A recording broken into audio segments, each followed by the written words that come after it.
શ્રી ગણેશાય નમઃ. મિત્રો, આપ જોઈ રહ્યા છો યુટ્યુબ આપણી ચેનલ આવો સત્સંગમાં આપ સૌનું સ્વાગત છે. મિત્રો, આ વિડીયોમાં આપણે સાંભળવાના છીએ બુધવાર અને અષ્ટમી તિથિનો જ્યારે સંયોગ થાય છે ત્યારે થાય છે બુધ અષ્ટમી. આ બુધ અષ્ટમીના વ્રતની કથા, મહિમા, પૂજન વિધિ તથા આજના ખાસ ઉપાય વિશે જો આપના વિડીયો પસંદ આવે તો લાઈક કરજો, શેર કરજો. આપ આ ચેનલ પહેલી વખત જોઈ રહ્યા છો તો સબસ્ક્રાઈબ કરી લેજો, જેથી આવનારા વિડીયોની માહિતી આપ સુધી તુરંત પહોંચી શકે. ધન્યવાદ. ઓમ વક્રતુંડ મહાકાય સૂર્યકોટી સમપ્રભ નિર્વિઘ્નમ કુરુ મે દેવ સર્વ કાર્યેષુ સર્વદા. બોલો સર્વપ્રથમ પૂજનીય બાપ્પા ગણપતિની જય. રીતિ સિદ્ધિના સ્વામી, બુદ્ધિના સ્વામીની જય. મિત્રો, આપણા જીવનમાં નવગ્રહ અસર કરે છે. તે નવગ્રહનો ત્રિદેવ સહિત મંત્ર છે. બ્રહ્મા મુરારી ત્રિપુરાંતકારી ભાનુ શશી ભૂમિ સુતો બુધસ્ય ગુરુસ્ય શુક્ર શનિ રાહુ કેતવ સર્વે ગ્રહા શાંતિકરા ભવંતુ. આ નવગ્રહમાં બુધ ગ્રહનું અનેરું સ્થાન છે. દરેક ગ્રહ પાસે કોઈને કોઈ પદ છે. જેમ કે સૂર્યદેવ ગ્રહોના રાજા કહેવાય છે, શનિદેવ ન્યાય અને દંડના દેવતા કહેવાય છે, ગુરુ બૃહસ્પતિ તે જ્ઞાનના દેવતા કહેવાય છે, ચંદ્રદેવ સૌમ્ય ગ્રહ કહેવાય છે, શાંતિ આપે છે, મંગળ ગ્રહ તે સેનાપતિ છે દેવતાઓના, અને જે બુધ ગ્રહ છે તે રાજકુમાર કહેવાય છે. અને બુધ ગ્રહનું વાહન હાથી પણ કહેવાય છે, સિંહ પણ હોય છે અને પોપટ પણ હોય છે. અલગ અલગ સ્થાનમાં બુધ ગ્રહની જે પૂજા થાય છે તેમાં તેમના વાહન પણ અલગ અલગ હોય છે. તે સંબંધી આ બુધ ગ્રહ મનાય છે. બુધ ગ્રહનો રંગ લીલો છે અને ગ્રહનો નંગ છે પન્ના. બુધ ગ્રહ તે બુદ્ધિના દાતા કહેવાય છે, રાજકુમાર છે, ઘણા જ સૌમ્ય ગ્રહ છે. અને બુધ ગ્રહનું જે વાહન છે તેમાં સિંહની ઝાંખી પણ થાય છે. સિંહ અર્થાત રાહુ. અષ્ટમી તિથિના સ્વામી પણ રાહુ કહેવાય છે. માતા દુર્ગાની પૂજા પણ અષ્ટમીના દિવસે એટલા માટે જ થાય છે કે મા સિંહ વાહિની છે. એમ બુધ ગ્રહ સાથે જ્યારે અષ્ટમી તિથિનો સંયોગ થાય છે ત્યારે મહાવ્રત થાય છે બુધ અષ્ટમીનું, જે સર્વે પાપોને નષ્ટ કરનાર, આરોગ્ય દેનાર, સૌભાગ્ય દેનાર, મનોકામના પૂર્ણ કરનાર આ વ્રત મનાય છે. અને જીવનમાં સુખ સમૃદ્ધિ તો પ્રદાન કરે છે, મૃત્યુ ઉપરાંતના કષ્ટોને પણ સમાપ્ત કરે છે તેવું આ પવિત્ર વ્રત છે બુધાષ્ટમીનું વ્રત. આજે ભક્તો વ્રત ઉપવાસ કરીને ભગવાન બુધ ગ્રહની, ભગવાન શ્રી ગણેશજીની, ભગવાન વિષ્ણુજીની અને સાથે શિવ પાર્વતીજીની પણ પૂજા કરે છે. માન્યતા છે કે આ વ્રત કરવાથી વ્યક્તિને મૃત્યુ સમયે નરકની યાતનાનો સામનો કરવો પડતો નથી. વ્યક્તિના બધા પાપો નષ્ટ થઈ જાય છે અને જીવનમાં સૌભાગ્યની પ્રાપ્તિ થાય છે. બુધાષ્ટમીનો તહેવાર પૌરાણિક લોકકથાઓ સાથે સંકળાયેલો છે. બુધાષ્ટમીના ઉપવાસ કરવાથી વ્યક્તિના બધા દુઃખ દૂર થાય છે. આપણા શાસ્ત્રોમાં બુધાષ્ટમી તિથિ ખૂબ જ મહત્વપૂર્ણ ગણાય છે.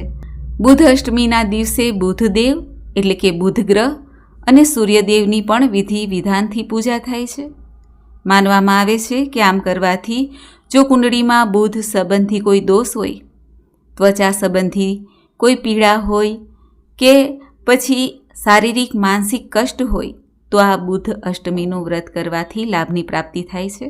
બુધ અષ્ટમીનું વ્રત વર્ષમાં કોઈ પણ તિથિ આવી શકે છે. બુધવાર અને અષ્ટમીનો સંયોગ આવી શકે છે.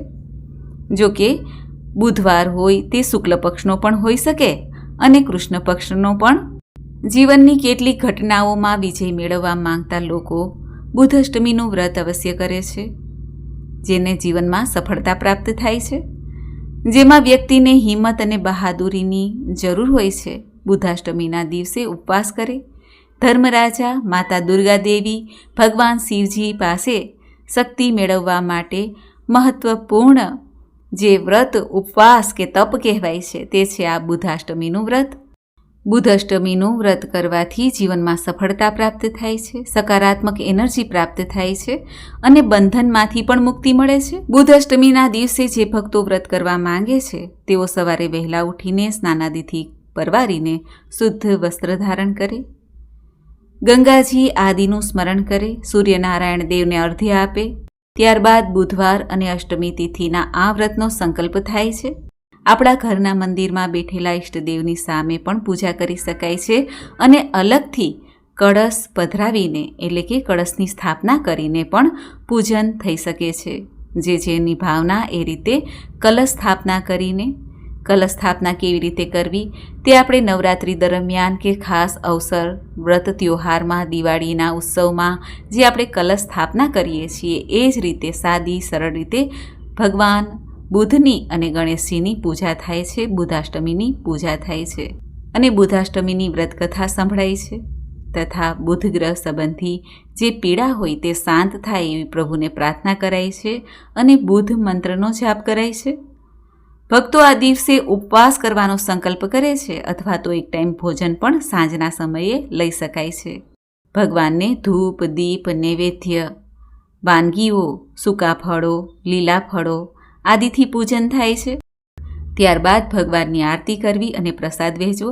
આમ આ બુધાષ્ટમીના વ્રતનું મહાત્મય છે, પૂજન વિધિ છે. હવે આપણે સાંભળીએ આ બુધ અષ્ટમીની વ્રતકથા. બોલો ભગવાન બુધ ગ્રહ દેવતાની જય. બુધાષ્ટમીના વ્રતનું મહાત્મય પુરાણોમાં પણ વર્ણિત છે. એક વખત ભગવાન શ્રી કૃષ્ણએ યુધિષ્ઠિર રાજાને કહ્યું, હે મહારાજ, હવે હું તમને બુધાષ્ટમીના વ્રત વિશે કહું છું, તે તમે ધ્યાનથી સાંભળો. આ વ્રત પાછળની કથા પણ ઘણી રોચક છે. તે કથા તમને કહું છું તે તમે સાંભળો. સત્યયુગમાં મનુ નામના એક રાજા થઈ ગયા. તેના પુત્રનું નામ ઈલા. તે રાજા હતા અને હંમેશા પોતાના મિત્રો, શુભચિંતકોના સાથે જ રહેતા હતા. એક દિવસ હરણની પાછળ દોડતા દોડતા તે હિમાલયના પર્વત પાસે પહોંચ્યા અને એક જંગલમાં પ્રવેશ કર્યો. જંગલમાં પ્રવેશ કરતાં જ તે સ્ત્રી બની ગયા. આ જંગલ શિવ પાર્વતીજીનો આરક્ષિત હતું. ભગવાન શિવે જંગલની પોતાના મંત્રો દ્વારા રક્ષા કરી હતી. જે પણ પુરુષ આ જંગલમાં પ્રવેશ કરે તે ક્ષણવારમાં જ સ્ત્રી બની જાય. જોકે રાજા ઈલા અજાણતા જ જંગલમાં પ્રવેશ કરી ગયા, છતાં પણ શિવજીની ઈચ્છા પ્રબલ હોય તેમ તેનું શરીર રૂપાંતરિત થઈ ગયું સ્ત્રીમાં. હવે સમજાયું નહીં કે એની સાથે થયું છે શું. એ જ ક્ષણે ચંદ્રપુત્ર બુધ ત્યાં આવ્યા. બુધ એમની સુંદરતા પર મોહિત થયા અને તેને જીવનસાથી બનાવવા માટે પ્રયત્ન કરવા લાગ્યા. બાદમાં એમને એક પુત્ર પણ થયો જેનું નામ હતું પુરુરવા. પુરુરવાના માધ્યમથી જ ચંદ્રમાનો વંશ, ચંદ્રવંશનો આરંભ થયો. ભગવાન શ્રી કૃષ્ણ રાજા યુધિષ્ઠિરને કહે છે, હે રાજન, ભગવાન શ્રી કૃષ્ણ રાજા યુધિષ્ઠિરને કહે છે, હે રાજન, જે દિવસે ઈલા અને બુધનો વિવાહ થયો તે દિવસ હતો બુધાષ્ટમીનો. અષ્ટમી તિથિ રાહુ દ્વારા શાસિત છે, એટલા માટે આ દિવસને બુધ અષ્ટમી કહેવાય છે.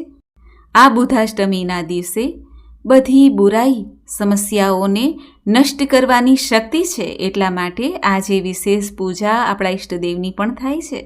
ભગવાન શ્રી કૃષ્ણ રાજા યુધિષ્ઠિરને કહે છે કે હવે હું તમને આગળની કથા પણ કહું છું તે તમે સાંભળો. બિહારમાં મિથિલામાં નિમિ નામના એક રાજા થઈ ગયા, જે યુદ્ધના મેદાનમાં શત્રુઓ અને દુશ્મનોના મહાન સંહાર કરતા હતા. એમની પત્નીનું નામ હતું ઉર્મિલા. એક દિવસ યુદ્ધ દરમિયાન નિમિ માર્યા ગયા. ઉર્મિલાને પોતાના જ રાજ્યમાંથી બેદખલ કરવામાં આવ્યા. ત્યાં પોતે પોતાના પુત્ર અને પુત્રીની સાથે અવંતી રાજ્યમાં ચાલ્યા ગયા અને એક બ્રાહ્મણના ઘેરે તેઓ કામ કરવા લાગ્યા. એમના જીવનમાં ઘણી પરેશાની હતી. તેઓ ઘઉં પીસતા અને તેમાંથી બાળકો માટે થોડો ઘણો લોટ ચોરી લેતા હતા. થોડા સમય પછી ઉર્મિલાનો દેહાંત થઈ ગયો.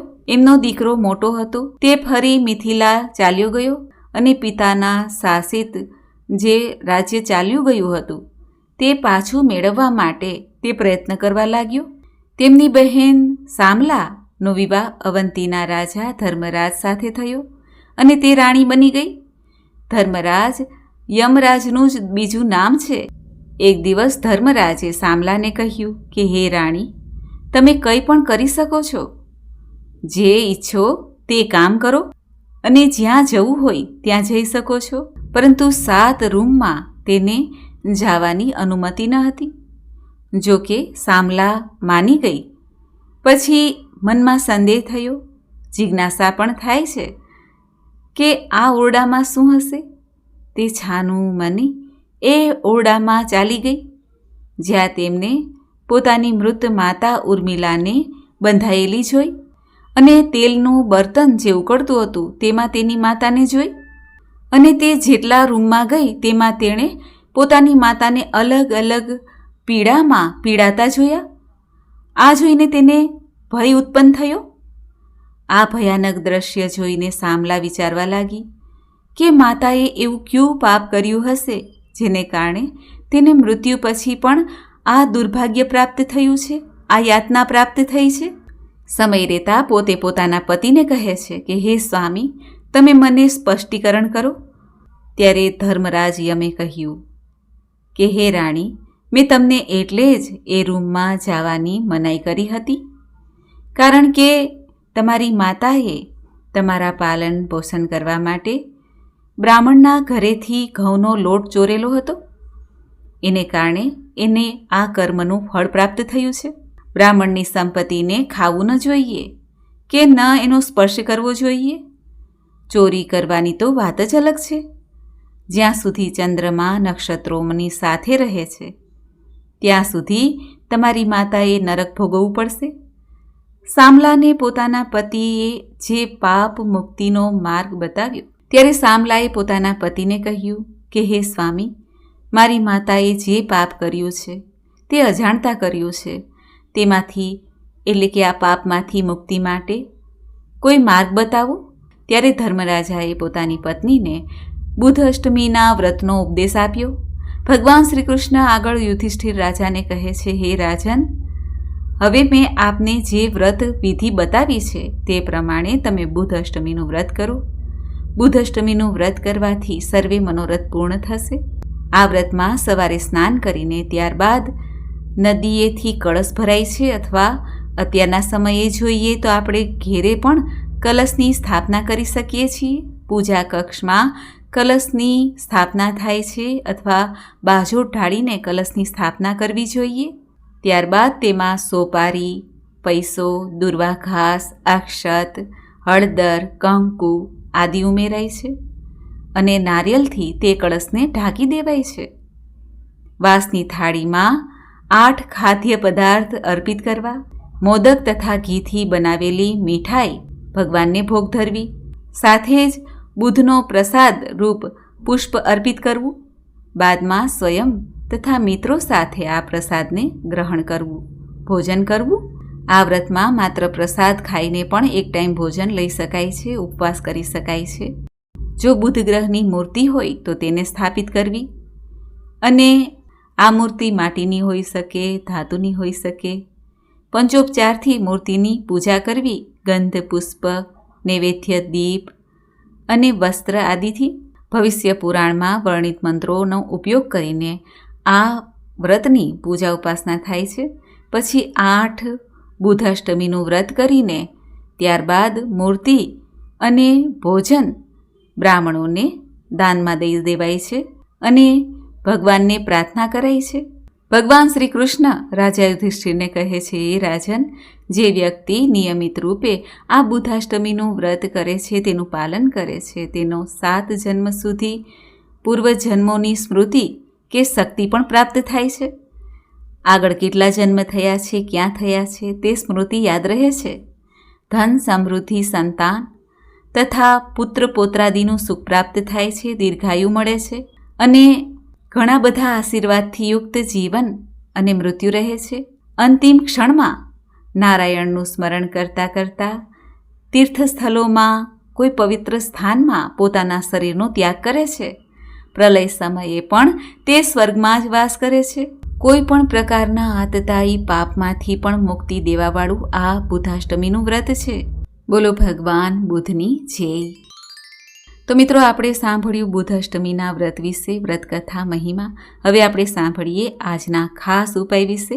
કુંડલીમાં જો બુધ ગ્રહ શુભ સ્થિતિમાં ન હોય તો આ બુધ અષ્ટમીનું વ્રત કરીને આ રીતે ઉપાય કરી શકાય છે. ભગવાન ગણેશજીને મોદક ઘણા પ્રિય છે, માટે બુધવાર છે ભગવાન શ્રી ગણેશજીને અત્યંત પ્રિય આ વાર છે. ત્યારે પ્રભુનું પૂજન કરીને મોદક નૈવેદ્યમાં ધરાય છે. કુંડળીમાં જો બુધ સંબંધી દોષ હોય, પીડા હોય, તો નાની આંગળીમાં પન્ના ધારણ કરવું જોઈએ, ટટલી આંગળી હોય છે ત્યાં, ચાંદીમાં કે સોનામાં. બુધાષ્ટમીના દિવસે, બુધવારના દિવસે ગાયને લીલું ઘાસ ખવડાવવું જોઈએ. ભગવાન ગણેશજી પ્રસન્ન થાય છે અને બુધ સંબંધી દોષ દૂર થાય છે. કુંડળીમાં બુધનો દોષ હોય તો બુધ અષ્ટમીના દિવસે ભગવાન શ્રી ગણેશજીને સિંદૂર અર્પિત કરવું. બુધ અષ્ટમીના દિવસે સવારે સ્નાન કરી પૂજા કરીને ગણેશ મંદિરમાં જઈને દુર્વા ઘાસ અર્પિત કરવા જોઈએ, 21 અથવા 11, અને પોતાની મનોકામના કહેવી જોઈએ. તુરંત મનોકામના પૂર્ણ થાય છે. બુધ અષ્ટમીના દિવસે ભગવાન શિવજીની પૂજા ઉપાસના કરવાથી પણ બુધ ગ્રહ શાંત થાય છે, શુભ ફળ પ્રાપ્ત થાય છે. બુધ અષ્ટમીના દિવસે બુધ સંબંધી મંત્ર જાપ પણ કરી શકાય છે. ઓમ બુધાય નમઃ, ઓમ સોમ આત્મજાય નમઃ, ઓમ દુમ બુદ્ધિ નાશનાય નમઃ, ઓમ સુબુદ્ધિ પ્રદાય નમઃ, ઓમ તારા જાતાય નમઃ, ઓમ સૌમ્ય ગ્રહાય નમઃ, ઓમ સર્વ સૌખ્ય પ્રદાય નમઃ, ઓમ ગમ ગણપતયે નમો નમઃ. અથવા કોઈ પણ આપણો ઈષ્ટમંત્ર હોય તે મંત્રની 108 વાર માળા કરવી જોઈએ. આમ બુધ ગ્રહનું કોઈ પણ દોષ હોય, પીડા હોય, તે શાંત થાય છે. આ બુધ અષ્ટમીના વ્રતથી રાહુ સંબંધી દોષ પણ શાંત થાય છે, કારણ કે અષ્ટમી તિથિ રાહુને સમર્પિત છે અને મહામાયા દુર્ગા દેવીની પ્રિય પણ અષ્ટમી તિથિ છે. મિત્રો, મને આશા છે કે આપને આ વિડીયો જરૂર પસંદ આવ્યો હશે. બુધ ભગવાનની મૂર્તિ જોઈએ તો સિંહ ઉપર ભગવાન બુધ સવાર છે. સિંહ તે રાહુનું પ્રતીક છે અને ભગવાન બુધ જે બુદ્ધિના દાતા છે, બુધવારના સ્વામી છે. આમ રાહુ, બુધ અને શ્રી ગણેશજીની કૃપા પ્રાપ્ત કરાવનાર આ શુભ તિથિ અને શુભ અવસર છે. આજે ભગવાન શ્રી ગણેશજીને વંદન કરીએ, પ્રાર્થના કરીએ. ઓમ એકદંતાય વિદ્મહે વક્રતુંડાય ધીમહિ તન્નો દંતિઃ પ્રચોદયાત. બોલો બુધાષ્ટમીના સ્વામી દેવતાની જય. મિત્રો, મને સાંભળવા માટે ધન્યવાદ. આપ સૌને મારા જય શ્રી કૃષ્ણ.